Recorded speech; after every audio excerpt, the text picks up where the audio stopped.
Welcome aboard to my spaceship. My name is Slanted Alien. In this video, I'm gonna teach you how to use Thomas Tuchel Chelsea in FIFA 21. The same tactics and the same formation as the real life ones. You like it, right? And in this video, I'm gonna cover all details, complete details, not just about the tactics, but I'm also gonna explain about the player's skills, abilities, and etc. Okay? Because myself explaining just about the tactics is not enough at all. You need to understand the players more, so I'm gonna explain about all the players' abilities so that you can really are able to play Chelsea at the maximum level. And now let's get started. Let's go. Okay, so now I'm going to explain about the tactics, and these are the players that I'm going to use. And if you don't like the players, I'm gonna list down the players that you like, and you can change them up with the starting lineup that I'm currently using. But the tactics, the set play, the strategies is all still going to be the same, so you don't need to worry about changing the players. Okay, and actually these are my current best suited players. Between all of them, the players that I'm choosing right now, they have the best chemistry so far when I play using this team.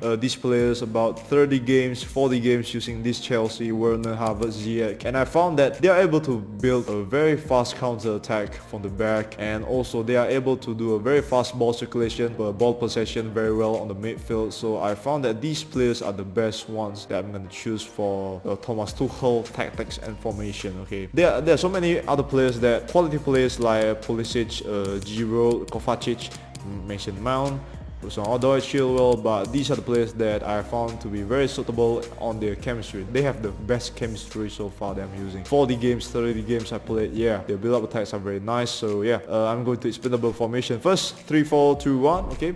And now let's go to the instruction. For the keeper, come for crosses is because the keeper is very good at come for crosses, and he also has the traits of coming for crosses. As you can see, okay, this is the trait of him comes for crosses. And now let's go to the center backs. The center backs is going to be all default, no changes. And now let's go to the midfielders. The midfielders for Jorginho, stay back while attacking in cover center, and Kante as well, stay back while attacking in cover center.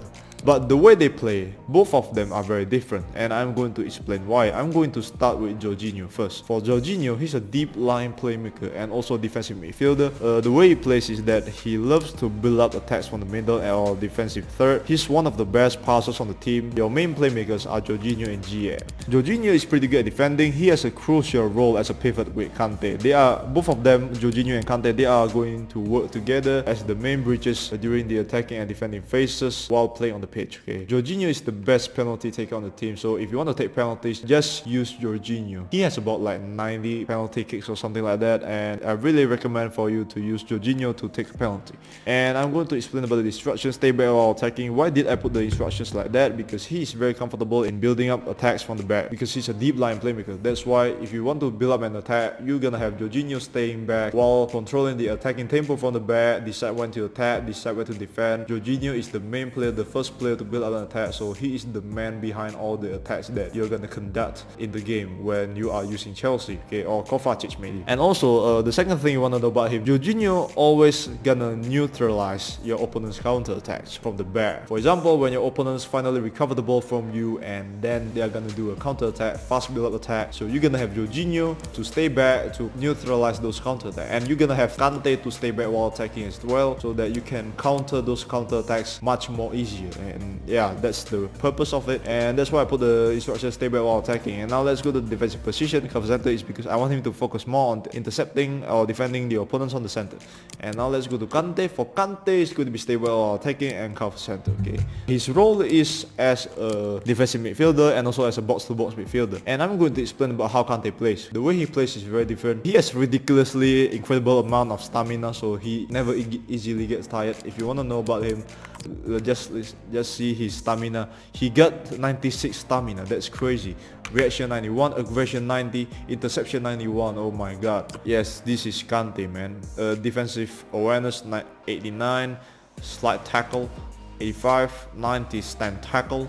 That's very good. 85 short pass. Yes, that's definitely very good. Okay, he's very good at intercepting and defending. He is the hardest working player in the team because he cannot easily get tired, so he's gonna run back and forth. He loves to attack, he loves to defend, he loves to roam a lot on the pitch, up and down. He is also the main bridge between the attacking players and the defending players as well. So the instructions, why I put stay back while attacking, because he is much more comfortable playing at the back to defend the ball as well, like Jorginho, also to neutralize counter attacks from the opponents. Kante will mostly gonna do a build up attack by by doing long passes, short passes, but when he wants to defend, he mostly gonna intercept the opponent's players and also tackle them, okay? And that's it for Kante, stay back while attacking. And now for cover center, it's because, yes, the same as Jorginho, I want him to focus more on intercepting opponents on the middle. And now let's go to the wing backs, for the wingers, Alonso and James, okay?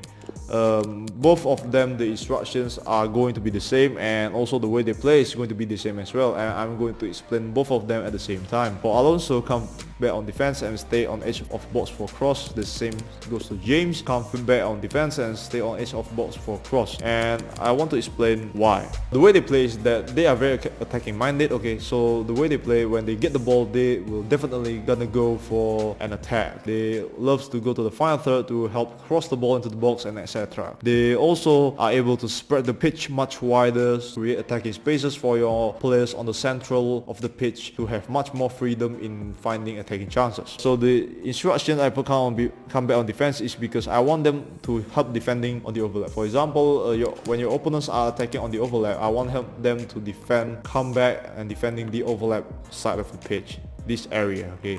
The same goes to James. When your opponents are attacking from the overlap, I want you to use them to defend on the overlap of the pitch, like this area, okay? And that's it for the comeback on defense instructions, explanations. And I'm going to explain stay on edge of box for cross, because they are going to do a lot of crosses into the box from the overlap of the pitch. So this is the best instructions that I personally find very nice to use. But if you want to put balance, default is fine as well, but this is just my personal preferences. I put stay on edge of box for cross, and it's very effective to do a very fast crossing into the box if I put the instructions like this, okay? So actually it's up to you. That's it for the wingers. And now let's go to Havertz and Ziyech. For Havertz and Ziyech, they are going to be all default, and Ziyech as well, they are going to be all default, okay? But the way they play is very different, and I'm going to explain why. For Havertz, his role is as an attacking midfielder, wide midfielder, and also as a center forward. He is very good at dribbling. He is very good at attacking, at attracting defenders to mark him, okay? He's very good at controlling the ball, dribble the ball, very static on this side, and then he will be able to attract the defenders to go into the front to tackle him, and then Werner will have much more attacking spaces in the front, and then he will be able to score goals much easier. That's the way Havertz play, and he can play wide and also play central. He's also a left-footed player and has a 4-star weak foot. It's nothing very significant about them, and that's it for Havertz. So it's going to be all default, okay? And now let's go to Ziyech. So Ziyech all default as well, but the way he plays is very different. His role is as an attacking midfielder, advanced playmaker, and also as an inverted winger. He is one of the best passers in the team. He has a very high passing stat. If you want to see, let's see his passing stat. He got an 89 long pass, 86 short pass. That's crazy, okay? So for Ziyech, he's also one of the main playmakers in this team. He's very creative in creating attacking chances, very skilled in all kinds of passings, as I mentioned just now. Passing accuracy is very good. He's a left-footed player and has a 2-star weak foot, and he can also play wide and central, okay? That's it for Ziyech. And now let's go to Werner. For Werner, it's going to be getting behind the instructions, and I'm going to explain why. He's very fast in sprinting and has decent finishing skills, and also he can play wide and central as well. So the reason why I put the instruction getting behind, because he's a very fast player in sprinting behind the opponent's defenses, and after he gets the ball, he tends to directly sprint into the box and immediately shoot for goals. That's the way Werner plays in the real life. Okay, so when he gets the ball, he will immediately run very fast and then he will shoot for the goal. That's the way Werner play. And that's it. Now let's go to tactics. These are the tactics that I'm going to use for the defensive style. I personally prefer pressure heavy touch with 4 bars, dead 4 bars, because I want to prioritize Chelsea's defense much more, because the defense are kind of like weaker than any other team. So this is the best one personally for me. But if you want to put 5 bars balance, that's also very fun as well. It's actually pretty great if you are able to use these settings. But for me personally, I will put both of them 4 bars pressure heavy touch, because it will help me manually defending the opponents much easier, okay? So it's up to you actually.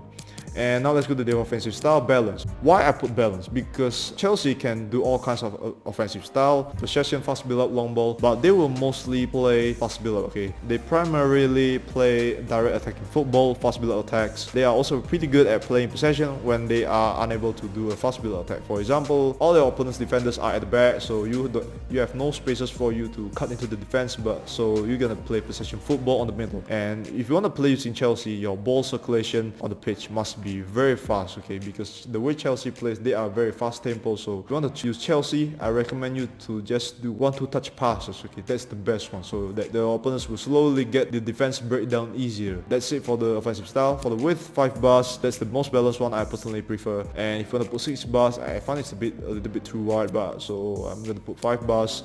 So that's the most balanced one. For the players in box, 4 bars, because I think that this is already more than enough. Actually, Chelsea doesn't have a lot of attacking players, so 4 bars is already more than enough. And the corners, 2 bars, free kicks, 2 bars. Watching this video, just seeing the tactics is not enough, because if you want to play FIFA better, it's all about 20% tactics and 80% gameplay, okay? So if you want to really learn how to use Chelsea, I want you to click this video right now, right here, because this is the video about myself using these tactics live in the game, okay? So you're gonna have a big picture of how you're gonna use Chelsea in the game. And that's it for me. Please leave a like in this video if you love it. Slant Alien signing out. Bye. Peace.